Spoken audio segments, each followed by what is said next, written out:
A Sara Giromini, também conhecida como Sarah Winter, uma extremista de direita brasileira, está solta.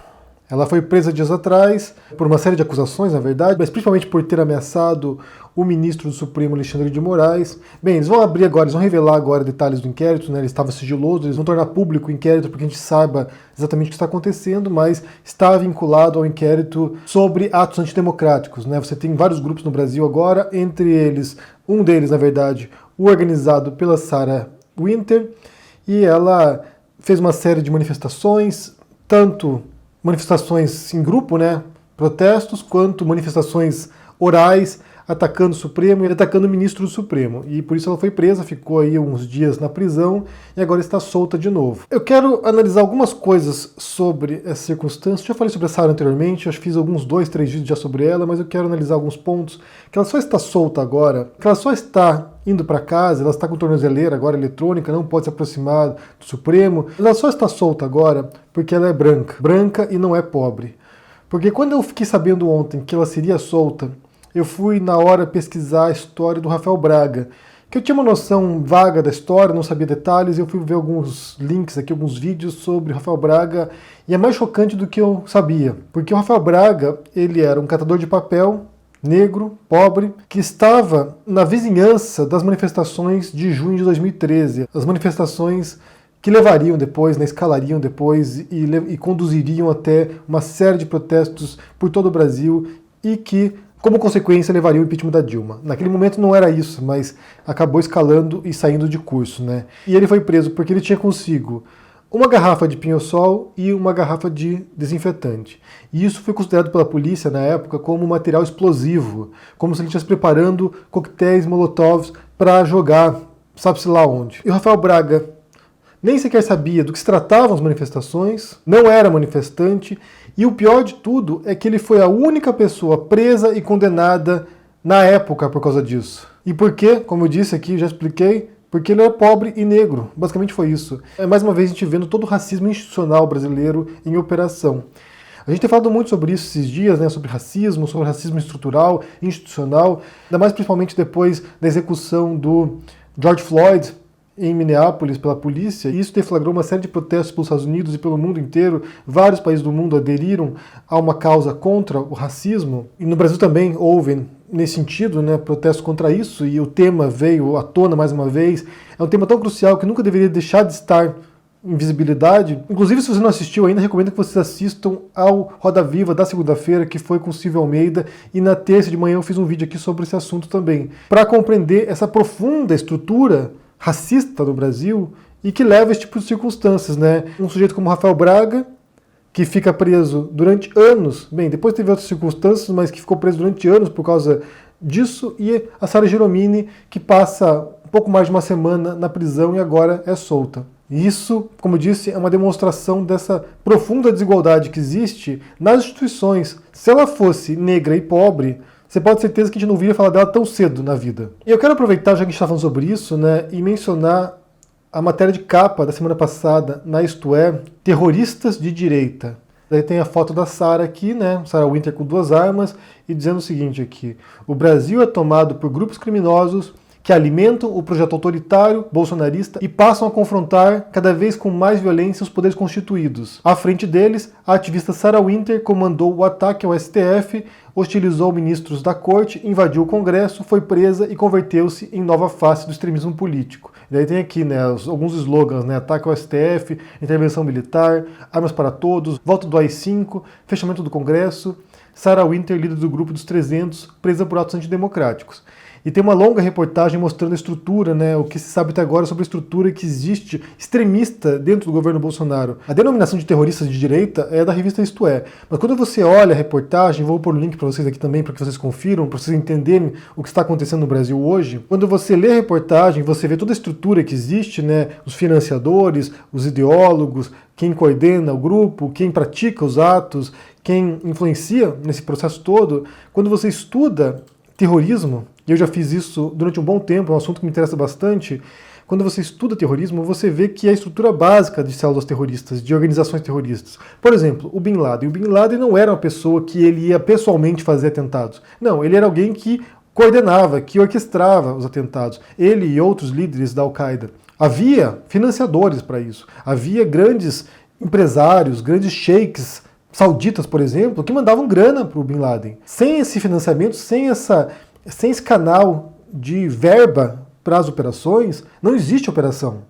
E o mesmo aconteceu depois com o Estado Islâmico também. Quando surge o Estado Islâmico e começa a conquistar territórios no norte do Iraque e na Síria, muitos financiadores que financiavam outras organizações, como a Al-Qaeda mesmo, acabam pensando assim, olha, a gente vê um movimento aqui que está bem sucedido, então vamos tirar a grana desse aqui que já acabou, né, já não tem mais influência, e vamos investir agora nesse grupo. Então, sem essa rede de financiadores, sem quem injeta dinheiro, nenhum movimento extremista prospera. Algumas vezes os financiadores são pessoas multimilionárias, né? São ricaços que fazem isso, mas em outras circunstâncias é a própria população, né, que concorda com essas pautas extremistas e doa dinheiro para esses grupos.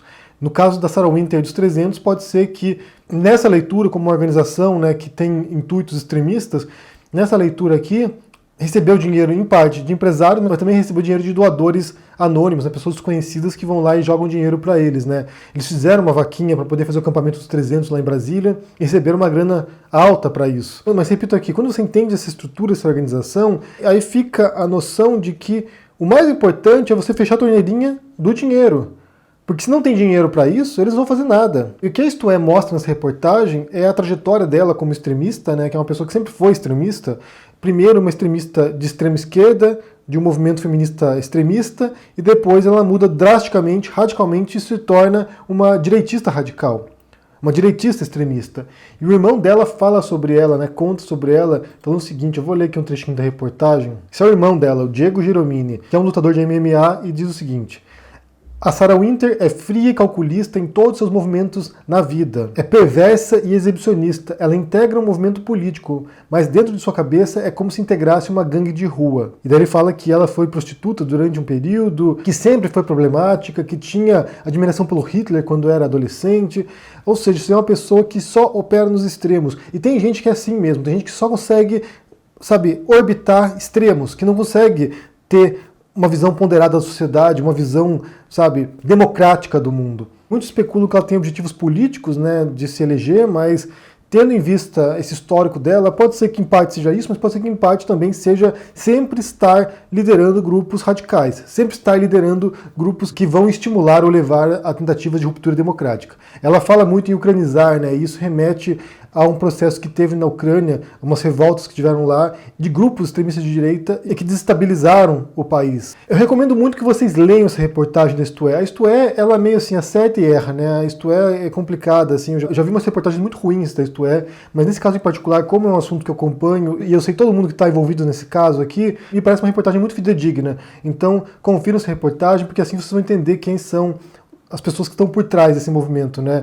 E vale lembrar também que uma das pessoas citadas nessa reportagem, que é o Abraham Weintraub, que é considerado como intelectual desse grupo, e aí tem minhas dúvidas se a gente pode atribuir para o Weintraub, para Damares e para o Weingarten esse papel, eu acho que fica mais para o Olavo de Carvalho mesmo, mas o Weintraub foi um que estimulou esses atos antidemocráticos, que na reunião interministerial disse que por ele prendia os ministros do Supremo, e quando ele foi envolvido nesse inquérito sobre atos antidemocráticos, o que ele fez basicamente foi fugir do país. Agora, uma outra dúvida que se levantou depois disso, né, como é que ele foi para os Estados Unidos? Se ele foi de avião de carreira, de avião normal, né, uma empresária normal, ou se ele foi num avião da FAB embora do país, ou de jatinho particular. Como é que o Weintraub deixou o país e foi para os Estados Unidos? Além do caso, né, já mencionado aqui anteriormente, do passaporte dele, porque ele estava ali, naquele momento, ainda como ministro, embora tivesse sido anunciada a demissão dele, ele ainda estava como ministro, então ele entrou nos Estados Unidos numa brecha da normativa do Trump que permitia que funcionários públicos ou governamentais brasileiros pudessem entrar lá, funcionários diplomáticos pudessem entrar no país. Já que quem passou pelo Brasil nos últimos dias, tem um período aí, acho que são 15 dias, não pode entrar nos Estados Unidos por causa da pandemia. Então, nesse caso, ele pegou uma brecha, entrou no país foragido, de certo modo, né? Porque a interpretação agora é essa, né? Que ele foi embora fugido do país, com medo de ser preso, talvez. E como é que ele fez isso? Como é que ele foi embora? E depois, dada a repercussão negativa desse caso, porque obviamente você tem aqui uma brecha que ele utiliza, né? Você utiliza uma prerrogativa de ministro para poder entrar no país, o governo Bolsonaro foi lá e mudou a data da exoneração dele retroativa, para antes da partida dele do Brasil. Assim, o Bolsonaro, ele é uma pessoa inconsequente e está agindo sim para proteger nesse momento agora, pessoas que estão envolvidas em investigações criminais, que é o caso do Weintraub. Ou seja, alguém que possivelmente foi embora do país foragido, fugiu do país. A alegação é que ele assumiria uma vaga no Banco Mundial, mas aparentemente isso não vai acontecer não. Tem muita reação negativa a isso também. Vale lembrar também que ontem o Bernardo Kister fez um vídeo falando sobre esse inquérito sobre atos antidemocráticos, falando que é um patético, que ele teve acesso a material confidencial ali, que uma fonte interna passou para ele informações sobre esse inquérito. E no final desse vídeo, o Bernardo Kister fala sobre isso, sobre como alguns bolsonaristas terão de fugir do país, talvez, por causa dessa ditadura agora do Supremo. Isso já demonstra, na minha leitura, como o cerco está fechando para essas pessoas, para essa estrutura extremista que há no Brasil. Eu não vou chamar de terrorista porque não há nenhuma acusação formal, acho que nesse sentido, contra eles. Mas, de fato, é uma organização extremista de direita com propósitos antidemocráticos, sim. A intenção deles é antidemocrática. Bem, eu quero saber o que vocês pensam sobre isso. Vocês acompanharam essa história de Sarah Winter, que foi presa dias atrás e agora está solta de novo, com tornozeleira eletrônica e não pode se aproximar do Supremo. Recomendo que vocês leiam essa reportagem da Isto É sobre esse assunto, né? A capa é Terroristas de Direita, que fala sobre a Sarah Winter e também sobre toda essa estrutura organizacional de extremistas no Brasil. E vale lembrar aqui no último detalhe que atualmente nos Estados Unidos, um dos diretores do FBI já afirmou que a maior ameaça atualmente nos Estados Unidos são de terroristas domésticos vindo de grupos extremistas de direita. Então há toda essa preocupação em relação a terrorismo internacional, né, a terrorismo islâmico, mas nos Estados Unidos atualmente a grande preocupação não é essa. São supremacistas brancos, são neonazistas, são grupos de extrema direita. E no Brasil começa a se configurar agora um cenário parecido, né? Grupos de extrema direita como integralistas ou desmembramentos dos integralistas e também outros grupos pró-governo que estão se organizando e que podem levar em algum momento a algum tipo de escalada de violência.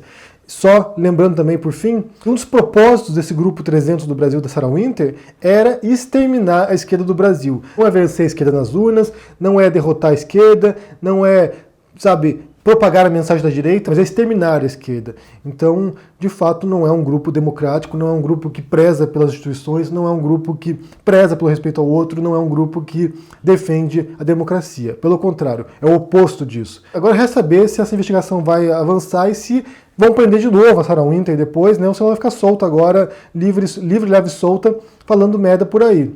Se fosse pobre e negra, estava na cadeia e ficaria lá durante bom tempo. Me diga o que vocês pensam sobre esse assunto aqui embaixo, deixe seu comentário, deixe joinha, assine o canal, ajude no Apoia-se, confira o livro Minha Especialidade é Matar, que está na Amazon e na pré-venda na versão impressa na editora, e até sábado tem o livro meu também, Romance Policial, O Covil dos Inocentes, gratuito na Amazon. Então confira e a gente se vê por aí. Abraço e até mais. Tchau!